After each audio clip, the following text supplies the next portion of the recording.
Good morning everyone. I am Srija A, Assistant Professor, EEE Department, PhysAc. I am explaining silicon controlled rectifiers today. Before that, let me explain some power semiconductor devices. Power semiconductor devices are broadly categorized into three types: power diodes, power transistors, and thyristors. Thyristors are silicon controlled rectifiers. Now coming to thyristor. Thyristor is a 4-layer, 3-junction PNPN semiconductor switching device. You know that a diode is a PN device. A transistor is a PN or PNP or NPN device. That means there are 3 layers. In case of thyristors, there are 4 layers: PN device. There are 3 terminals: anode, cathode, and gate. They are solid state devices, so they are compact, possess high reliability, and have low loss. Now coming to the construction of SCR. It is made of silicon. It acts as a rectifier, that is unidirectional conduction. It conducts only in one direction as that of a rectifier. It has very low resistance in the forward direction and high resistance in the reverse direction. That means it acts as a switch. When it is conducting in the forward direction, there is very little drop across it. That is, it's like a closed switch. When the voltage across it is in the opposite direction, it will not conduct. It acts as an open switch. So it is a unidirectional device. You can see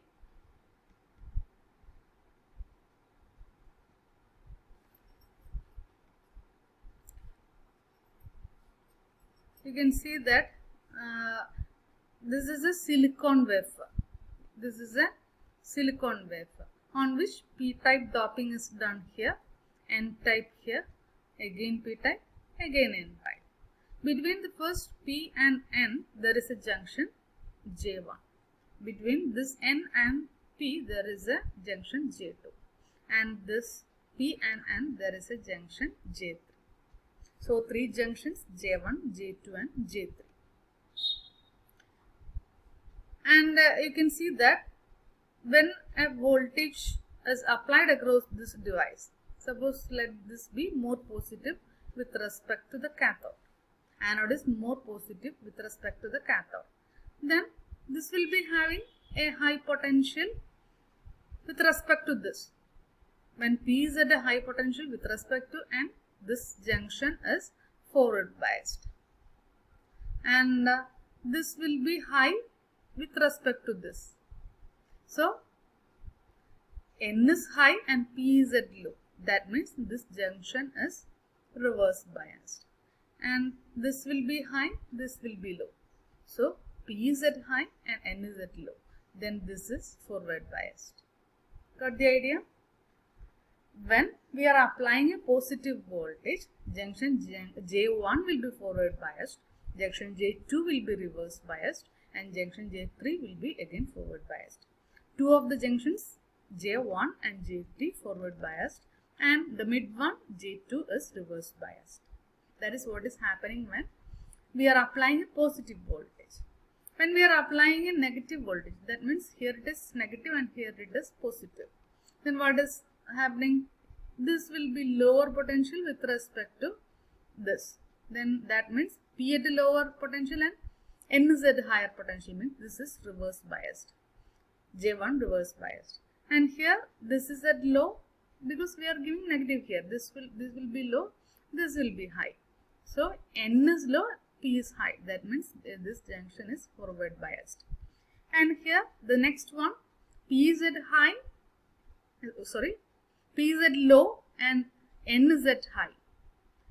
P low, N high means this is also reverse biased.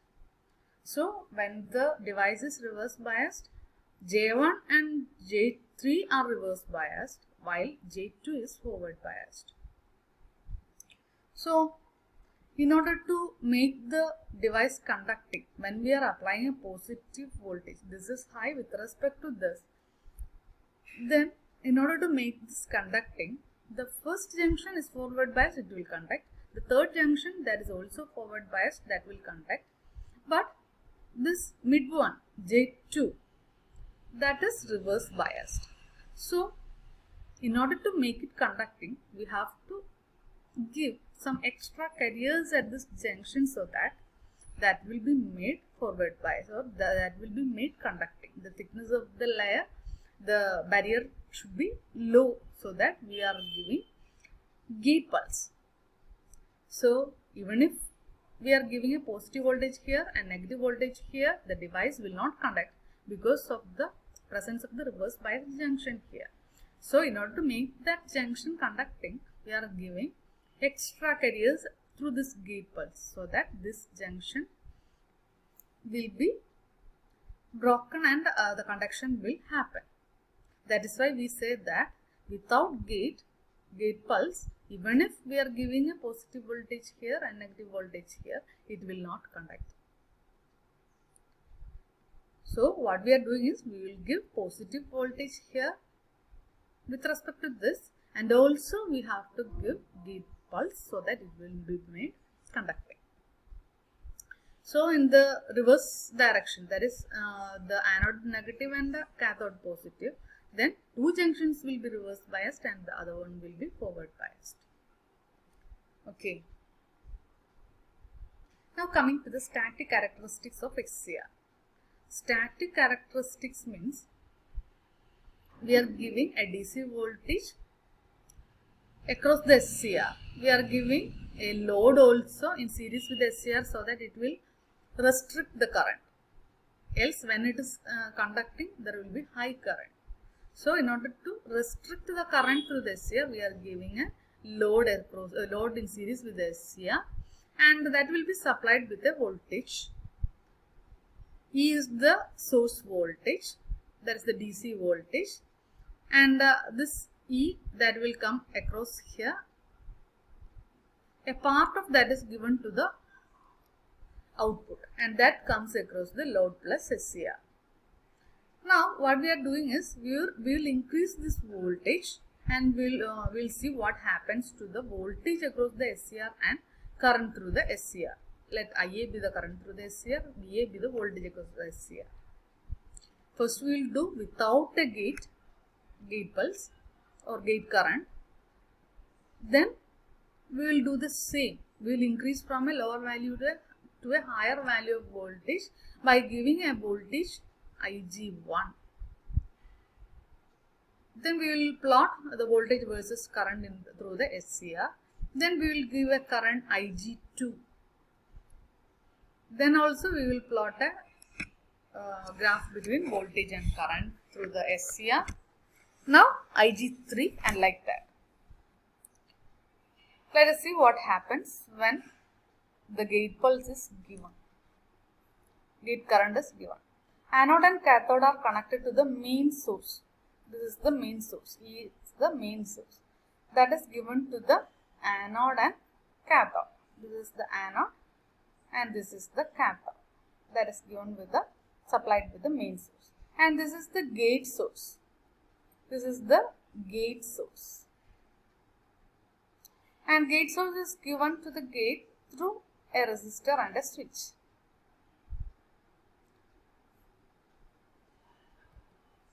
Now coming to the static characteristics, the cara is like this. That is, when we are increasing the voltage from 0 value to a high value without giving Ig. First we are giving Ig equal to 0 and we are increasing the current, increasing the voltage. The current will be like this. Current will be very small like this. This value will be the current. Now, as the voltage increases, when it reaches a breakover voltage, This voltage is called the breakover voltage. When it reaches the breakover voltage, the voltage across the SCR comes to a very small value. This is the very small voltage across the SCR. After breakover voltage, the forward blocking junction J2, that will be broken, and that will come to the voltage across the thyristor will come to a very small value. From VBO, it will come to a very small value. When the voltage drops, so that means the resistance across the thyristor drops and current increases rapidly. Current increases like this, but the voltage remains almost same. There is a very slight difference between these points. So that means the device is on. This region is forward on region, forward conduction region. This region is forward blocking region. That is, even when the voltage is positive, the device is not conducting. That is the forward blocking region. Now we will repeat that with gate current. First, IG1, a small current. With that small current, the breakover occurs at a smaller voltage. Now we are applying even a higher current IG2. Then the breakover occurs at an earlier voltage. And like that, if you increase the gate current, the breakover occurs at early voltage. That is called the, so this value where the forward current is leakage current only, that is called the forward blocking region. Now if you reverse the voltage, if you make the anode negative with respect to cathode, then there will not be any current through the SCR. Only leakage current will be there through the SCR. That is shown as negative, a small negative current, till it reaches the breakover voltage like this reverse breakover voltage. After that breakover voltage, device current increases. That means the device gets damaged. It is not expected to conduct in the reverse direction. That happens means device gets damaged.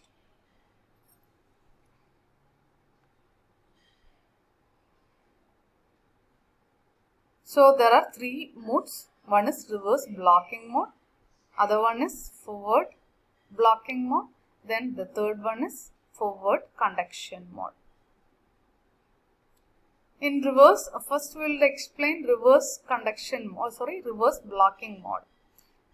When the thyristor is made positive with respect to anode, when the cathode is made more positive with respect to anode, then what is happening? J1 and J2 are reverse biased and J2 is forward biased. The device behaves as if two diodes are connected in series with reverse voltage across them. The small leakage current of the order of very few milliampere only flows through it. As the thyristor is reverse biased and in blocking mode, it is called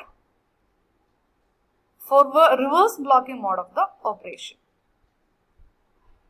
Now we can go to the next mode, that is forward blocking mode. When anode is positive with respect to cathode with gate circuit open, that means no gate pulse is given, no gate current is given, then the thyristor is said to be forward biased but forward blocking mode. Here the junction J1 and J2 are forward biased and J2 is reverse biased. As forward voltage increases, junction J2 will have avalanche breakdown at voltage called forward breakover voltage. When the forward voltage is less than VBO, thyristor offers high resistance. Thus, thyristor acts as an open switch for forward blocking mode. Now coming to forward conduction mode. Here the thyristor conducts from anode to cathode with a very small voltage drop across it. So the thyristor can be brought from forward blocking mode to forward conduction mode by exceeding the forward breakover voltage, that can be done, or by applying gate pulse between the gate and the cathode. During forward conduction mode of operation, thyristor is in on state. and behaves like a closed switch.